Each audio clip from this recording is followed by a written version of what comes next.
guys, what's going on? It is Ash here coming at you today in Clash Royale, and I've got Graveyard Fam, aka Anthony, back on the channel. Graveyard Fam, Anthony, I'm not sure what to call you. Either way, what's up, man? Welcome back to the channel. What's up, Ash? Thank you very much for having me again. Dude, I am super excited because you messaged me. You were like top 50 with this deck a couple days ago, and we decided to wait and push again with me live on this video, so I'm super stoked. And man, this deck, I was just telling you off air, I have not seen a graveyard. I've seen many versions of Splashyard, but not with the Valkyrie, the Ice Wiz, and the Rascals, and the Cannon Cart, and the Freeze in there. So, dude, tell me a little bit about this deck, about why you like it. It looks really cool. Yeah, I was just kind of getting frustrated with facing decks that I would only have a certain amount of counters to, particularly where like ground troops are concerned. So I added the Valkyrie in just for that kind of ground splash damage, and then the Cannon Cart and the Rascals are both DPS and spell bait, because people often try to they'll use a bar barrel or a log on the Cannon Cart to try to take out the last bit of HP, and then you're kind of good to go in with the graveyard push. So it's kind of like weirdly baity, but also just tanky. Yeah, there's a lot of options to push with. Yeah, man, I love it. You know what? It just like looking at these cards, especially defensively. Like all the cards on the top row, I've considered them all super strong, like all borderline OP. Like I'm not calling for nerfs to these cards, but I think you could probably make a case that any of them could be, and even Cannon Cart to the mix. Let's go ahead and hop into a match here and stop kind of blabbing. And today's video is sponsored by Clan HQ. I'm excited about this one, guys, because it's something that I know a lot of you guys could use when managing, recruiting, and using various activities, communication being the biggest one with your clan. Clan HQ is a messaging app built specifically for mobile games. So they have chats with extensive notification and badge settings. You can go ahead and mention everybody in the chat, and you can see who's read every message, not just the ones that you posted. You basically have full admin rights. Everything you're asking for, Clan HQ has it. Clan HQ's albums, notes, and reactions make it really easy to say, share decks with your clanmates, and go ahead and copy them right onto your device. You can even recruit and look for a clan using Clan HQ. Use their auto filter and advanced filter settings to go ahead and find the perfect clan for you, or to find a perfect person to add to your clan. Now, once you set up your clan inside the app, you automatically have leader chats created for you, basically every tool that you need, not only to manage, but also to recruit, all there in one app. That's why Clan HQ is my go-to for any clan organization. It's my #1 recommendation to you guys. So go ahead and download it now, and I'll see you in app. All right, we finally found a match. Dude, that took forever. You said the wait times have been insane lately, right? Yeah. All right. So anyway, walk us through. I mean, I imagine this is going to be super defensive of a graveyard variation. So do you even play graveyards? Like, what if they dropped a Golem or a Giant in the back? Not a usual play by a good player to start things out with, but what if they did, or Lava Hound? Would you go graveyard opposite lane in that circumstance? If I could capitalize off of it, yeah, I would. Okay, so that would basically be the only time you would play a graveyard early on. Yeah, for the most part. I mean, for example, if I played like Ice Wiz in the back, and they played something and I played Baby Dragon and they lightninged, I might go aggressive just to do a tower trade. Okay. Because I also tend to have the advantage in when it comes to like 2 crowns. Yes. Okay, mortar. So minor mortar. Yeah, it's like a decent matchup. It's not. Yeah, because you have so much anti-splash and you have enough tanks for the mortar. Yeah, it's just the cycle potential. Yes. That's when the 4.1 elixir can become a bit of a problem. So are there any cards you're gonna... Well, yeah, because you have freeze and graveyard 9 elixir worth of, like, clog up your hand type troops, you know? Right. So, okay. I'll let you deal with this. Yeah, no, I'm good. Okay. I think you're gonna ask if there are any cards I'm, like, saving. Yeah. Yeah, I want to save my Cannon Cart if possible. Okay. But I also don't want to leak too much elixir because he can make really cost-effective pushes. So like right here, I'm in a Cannon Cart. Yep. Just even when he does that, I'm pretty sure the Cannon Cart will still do a decent job on that. And then you got Valkyrie in hand. Yeah, and he had to basically use all. So he's gonna get a shot, but yeah.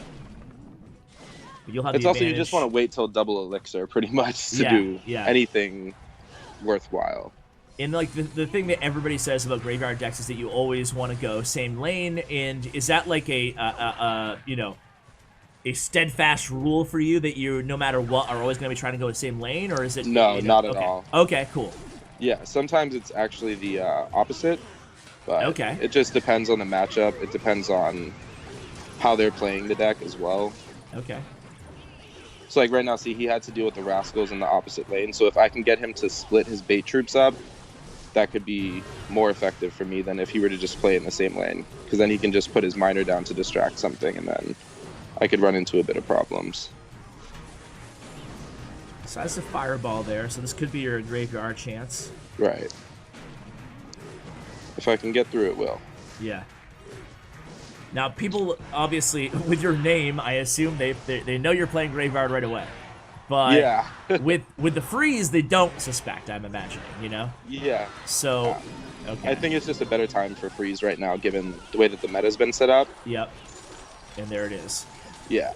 You had Bar Barrel, but it's still going to get a ton of damage. Yeah. And I'm just that damage on the right, it's going to be a decent amount, but I'm not too worried about it because I think he's going left tower at this point, especially since he has Fireball. Yeah, sure. All right. So here it's kind of like approaching 30 seconds or so left, or into. All right. So it's Graveyard Freeze again. Yeah.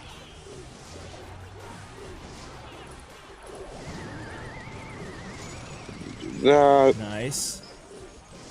And I saw how long you delayed that freeze there. Like, you waited till he dropped all the troops he was going to drop and then did it. Like, I think some players would be more apt to just, like, as soon as he dropped those Spear Goblins, for example, you know? Yeah. Well, So- you want to be patient, especially with bait-heavy decks, just because, well, this deck especially, the one that I'm running, there's no Snowball, there's no Yeah. Bar Barrel. So if you're going to use your NATO on bait troops, you want to make sure you can NATO as much as possible. Because if I would have NATO'd, say, like the Rascals and tried to freeze the tower, he would have just dropped Spear Goblins, and I'd have absolutely no way to deal with them. Yeah, that was really well played. So do you? Well, feel free to search the next match. But I loved how you NATO'd and then froze to do the damage first as well to kill like the girl Rascals and stuff. So that was. Is that something that you do pretty often? Yeah, it is. Also, I'm in another match. Cool. But that's also what I meant when I said that there are like different possibilities with the freeze in this deck, or not different, because I mean I feel like a lot of people who run NATO and freeze will try to get splash damage on the tower, but I feel like that's something you might have to rely on a little bit more with this deck. Okay, is he running Graveyard or Royal Giant? Or Ice Bow. No, he had Bar Barrel. Oh yeah, true. Okay, it's probably Royal Giant. What's the worst matchup with this? Pekka Bridge spam for sure. Okay. Just if they play it well, there's kind of like, if they like pressure both lanes, since the deck is so heavy, Yeah, you just can't keep up. you literally just can't keep up. So like I'll have to use a Valkyrie for a Bandit, which is a negative elixir trade, and Valkyrie is also like my best counter towards a Battle Ram, and then I also have kind of nothing to do with a Ram Rider. Just because I don't have Snowball, so I'll have to like try to keep my Ice Bows on her at all times. Okay. So I'm just wondering which variation this is, because see. So I know he has Bar Barrel, so he doesn't have Log. I'm just hoping he doesn't have Fireball, because then the Rascals can get value. And I'm also okay taking some damage. Okay. Yeah, because it's such a heavy deck that. Right. Yep. And also my Valkyrie will take out that, and then he either has to deal with it or take almost the same amount of damage in his tower. So dude, Valkyrie is so strong right now. It's crazy. Yeah, that little like 2 hits, radius nerf, yeah. It's absurd. Yeah. That was kind of like one of the first things I noticed after they did that balance change. I was just like, Valkyrie's kind of, I wouldn't say too strong, because obviously I'm not complaining, but she's a little bit stronger than I think they might have intended. Yeah, I totally for that agree. A lot of my viewers were calling for like a Valkyrie nerf before that, you know. So it's interesting to see. I'm wondering what you think. What you think of maybe like, far be it from me to tell you to what cards to substitute, but I wonder if a Goblin Cage might fit in a deck like this too. Just because it would give you something defensive as far as a unit, as far as a structure goes, to help out against like bridge spam and like Royal Giant and stuff. Yeah, I mean, if I freeze. had Goblin Cage at a higher level, I'd probably be using it. Got you. Yeah, I think it could also just be super strong with the more kind of defense-oriented deck style that Graveyard Freeze and Splashyard in general tend to take on. Yeah, I honestly think it might synergize well with the Freeze in general, just because it's kind of like a free troop. Yeah. That'll just pop up. Exactly. I noticed that you're playing a Valkyrie, first a Cannon Cart and then a Valkyrie, same lane before he plays the Royal Giant. Is that just to, why are you doing that? I like to get the Valkyrie in front of the Cannon Cart if possible. Okay. See, that's also what I meant when I was talking about the way that it can kind of bait out a spell. So, like, now his Ice Wiz is locked on, and so now I have stuff approaching the tower, but he cycled back to Bar Barrel. Yeah, if I can, so, like, if I'm facing, like, say, Lava Clone or something like that, oftentimes they don't have as many strong ground counters, and Valkyrie Cannon Cart can just kind of push through almost anything. Yeah. So that's just, I like to pair those often. Okay. Yeah, that was a bad barbell on his part. Yeah, now he doesn't have barbell. You have freeze. Freeze is down. That's going to be GG. Yep. Nice, man. Well played. Very well played. Dude, I love watching this deck go, man. Especially, I see that you're super passive in the first 2 minutes, and then sometimes you can get aggressive in the second two, in the double extra time, excuse me. Yeah, well, I feel like that's like the crux of like intelligently using freeze, because I mean, in theory, it is a low skill card, but especially after the nerf, there's a certain way that you can kind of capitalize on it to make it more skillfully used, I guess. Yeah. So like if someone drops a Bar Barrel and I know they don't have another spell, I'm gonna try to push in for a Graveyard Freeze, just because even if they can defend it, it's gonna force them to spend Elixir to counter it, and at that point the deck, even something as simple as like an Ice Wiz NATO, which is only 6 Elixir, can counter like a really strong push. Yeah, that's great advice. Feel free to search for another one. And while you search, let me ask you this. You might have to cut again depending on how long it takes to find a match. But let me ask you this first. Defensive freezes and defensive graveyards. How frequently do you use both of those plays? And give me like a circumstance you might use, especially the graveyard defensively. Right, yeah, I was going to say defensive freezes, I wouldn't say often, but I'm less hesitant to use them, just because you can also have a successful graveyard push without freeze. So sometimes it's important to remember that graveyard is the win condition and not freeze. I'm also in a match now. Gotcha. As far as defensive graveyards go, I sometimes I'll use it if I need to, like actually, aka if it's a little bit closer towards the end of a match, and like say he has like a P.E.K.K.A. or something. A Prince or a P.E.K.K.A. Sparky, something that I need to be able to deal with. I'll use that just to stall, but I don't want to just kind of flippantly use my graveyard. Sure. Yeah, I gotcha. So it's something that like you just basically nailed it, right? Sparky, Prince, P.E.K.K.A., those type of cards obviously struggle against skeletons, and the scattered spawn, especially down the stretch, can come in handy. So that makes sense. Okay, I think he's running that minor Prince control deck with poison. So this is a rough matchup. I haven't played it that often this season, but it's definitely a little bit rougher. Yeah, see, he has Inferno Tower. I'm not fond of that placement. Yeah. Just because, I mean, it works sometimes, but like, it's also like now his Inferno Tower is dead. Completely dead. And which is something that's particularly difficult to deal with this deck, unless I had enough troops to be able to like, because I'm also not opposed to freezing an Inferno Tower. Also, he's probably gonna bat, so I'm just gonna get my Ice Riz Bloody. Yep. Nice. Well played. So yeah, Inferno Tower, I'm glad that it got nerfed personally, just because I tend not to run cards that can retarget. And so Inferno Tower or Inferno Dragon or even Sparky present like big problems for this deck. And so those are also the moments where I'll use a defensive freeze. Okay, you know what, actually. Yeah, see, he used a spell, and so now he's going to have to poison, which will take that off, because then it can also help me build a bigger push. So that's also kind of like one of the main strategies you want to do, is if someone is running poison, you want to force them to use their poison sometimes on graveyards, so that way you can build up a bigger push. And then they'll have to poison that, and then at that point it's a little bit too late because your graveyard's already coming. Yeah, so here he's probably going to Bar Barrel, and he does. So now it's just like, are you going to... Okay. No, I was going to. Yeah. But see, that's what I don't like, this Inferno Tower placement. Yeah, because now you're going to have, you know, Surviving Baby Dragon and Cannon Cart. That's going to take care of. You go in with the Graveyard as well. Right, just to take out the Prince, honestly. Yep. Because I can't have the Prince getting... And you get a poison at least out of his not hand with again. a lot of health. Yep. Okay. I was hoping he would use a different minor placement. Yeah, these are also like typically boring matchups. He's saving his poison. That's like what's actually happening. And so if I do beat him, I'm going to have to probably be creative with my freeze, or he's going to end up using his poison out of frustration. Okay. And is that the ultimate, like, I always wondered this going against a Graveyard player myself, because I always tend to save poison as well. Like, I never take that chance, or I rarely take that chance. So, from your perspective as a Graveyard user, nice freeze here. He used the Bar Barrel again. He does have Snowball too, though, so yeah, you can see why it's a difficult matchup. But from your perspective as a Graveyard user, I'm wondering, is that the right strategy? Like, do you get annoyed when people never, ever, ever use poison on anything other than your Graveyard? It's definitely not convenient.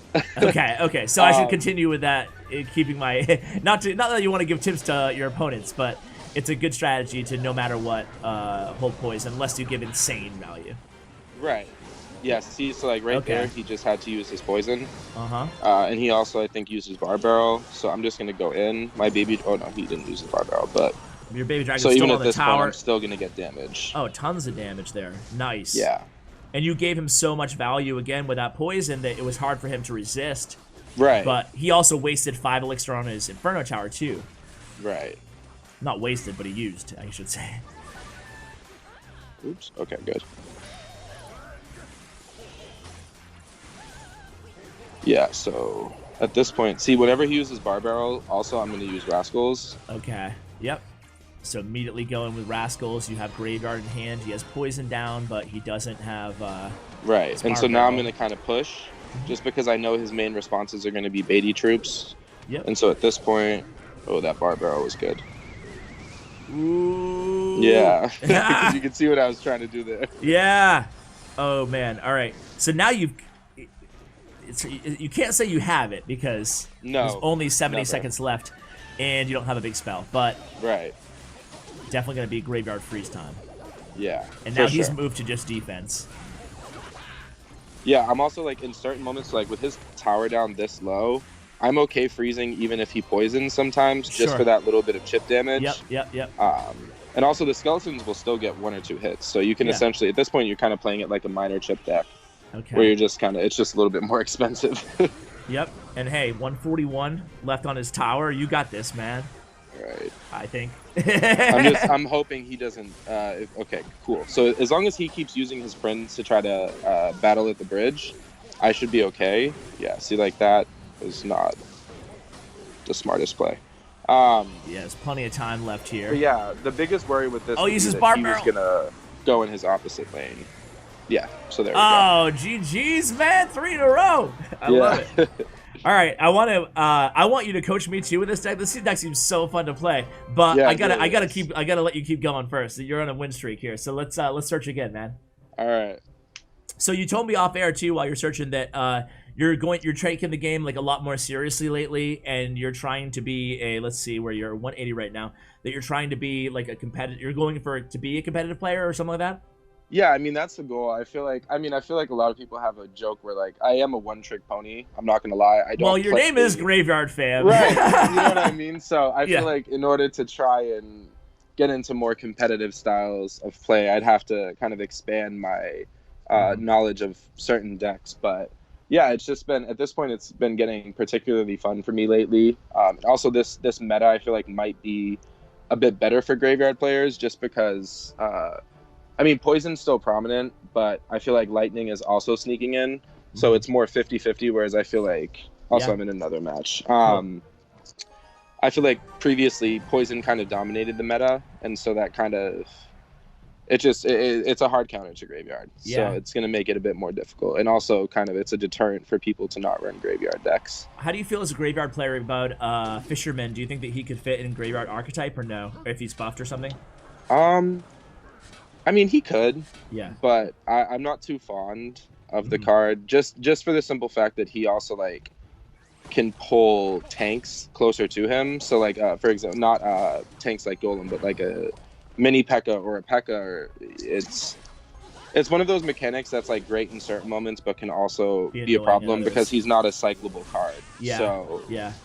It kind of forces you to figure out, okay, I think this guy's running giant double prints, which is like difficult, but not the worst matchup in the world. If he has log, it's a lot more difficult. Yeah. All right.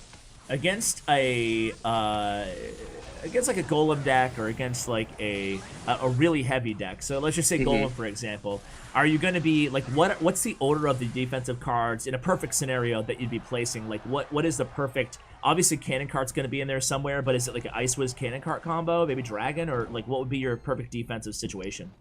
So like ideally, they would play the Golem first. Yep. Because then I can kind of plan around that. But if they were to do that, ideally it would be Ice Wiz, Valkyrie, Baby Dragon, because that can kind of take out most Golem pushes, at least, especially like in single elixir. It can just it can wreck almost anything. But so Cannon Cart, I like to save. Oh, okay. To also capitalize on its offensive capacity, just because yes, it's great defensively, but I don't. Personally, I get kind of cringy when the Cannon Cart turns into a cannon, unless it's locked onto a tower. So sure. All right. Okay. So like, if you'll notice, I separate my Cannon Cart from the troops I know he's going to want to fireball, just to try to preserve any value I can from it. But that's not going to work in this moment. Okay, so Mega Minion, Ice Wiz, cool. So yeah, I think ideally the slower troops would go in the back, because then I can just kind of build up. Okay. So yeah. So you're using Valkyrie in the back, like you just did there. Right. Yeah. Okay. Not always trying to get that. Everything. Yeah. Gotcha. And also the way she synergizes with Tornado is a bit different than the way, say, Ice Wiz or Baby Dragon synergizes with Tornado, where you want to bring her kind of closer. Eek. Ah! That's rough. Damn. That was rough. What happened to Valk there? But she synergizes differently. So with Ice Wiz and Baby Dragon, you want to pull the troops farther away, whereas with Valkyrie, you kind of want to pull them into her. And so sometimes I like to cycle my Valkyries at the back, because she'll eventually just walk up. So when I'm pulling the troops, I'm pulling her as well. Gotcha. Because she'll follow them. But this is pretty much GG at this point. Yeah, because Fireball Miner, yeah.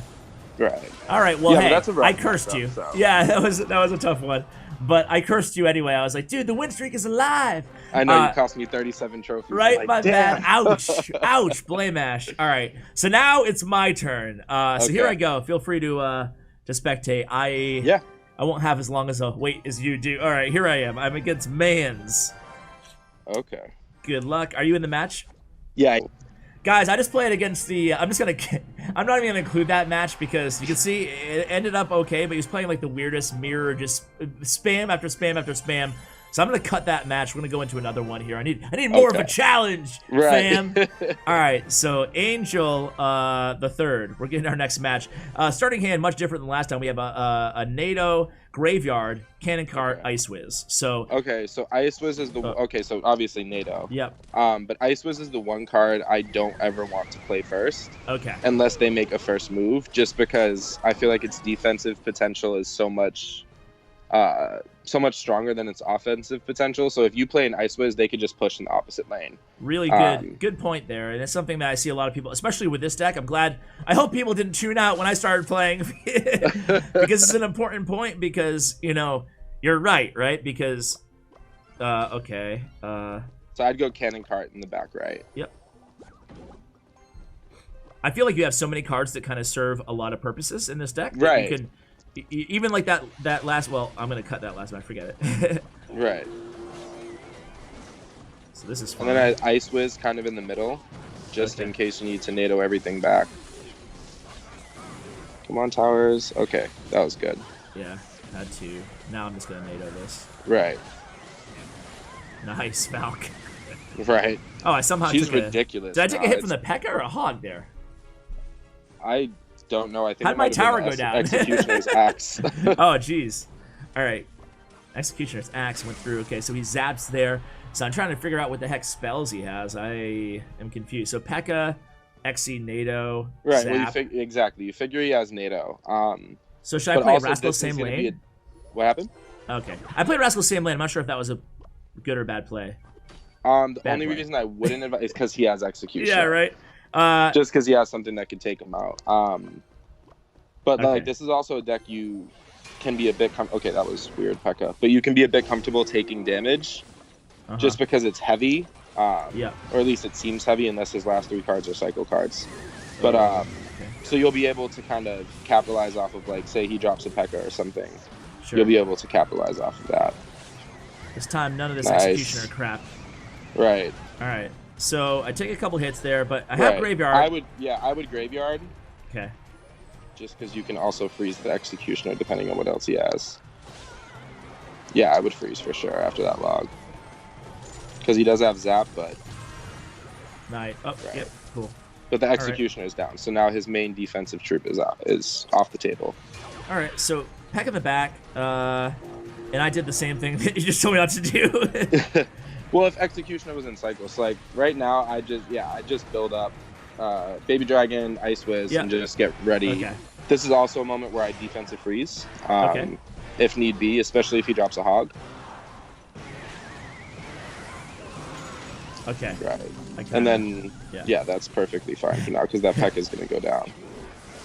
And see, so he had. That's what I was talking about. Should I Graveyard here? Yeah, definitely. Okay. Because that's what I was going to say is people will use their spells. I'd even freeze before the log. Just so you can take out the I had that stupid defensive freeze. Oh, yeah. Hello. But he uses a fireball, so now I will do it because I can kill this. Okay, cool. Yeah. And then I can. And then I try to catch the. Yep. Exactly. All right, so he has another one. No big deal. I'm just gonna chill. I do want to get back to my NATO, but I'm just gonna Valkyrie here. Should I Graveyard here? It depends. No. See, Okay. yeah, because I was gonna say if he drops P.E.K.K.A, definitely not. Yeah. But so see that now you can. I'd put Baby Dragon on the right after the NATO and just kind of get ready to pull everything back because he's gonna Hog, and that's also gonna make the cannon card a building. So. Yep. Okay, so now it's Graveyard time. Right. Yeah, this is like 4 spells. Yeah, Rush. Right. Just gonna chill.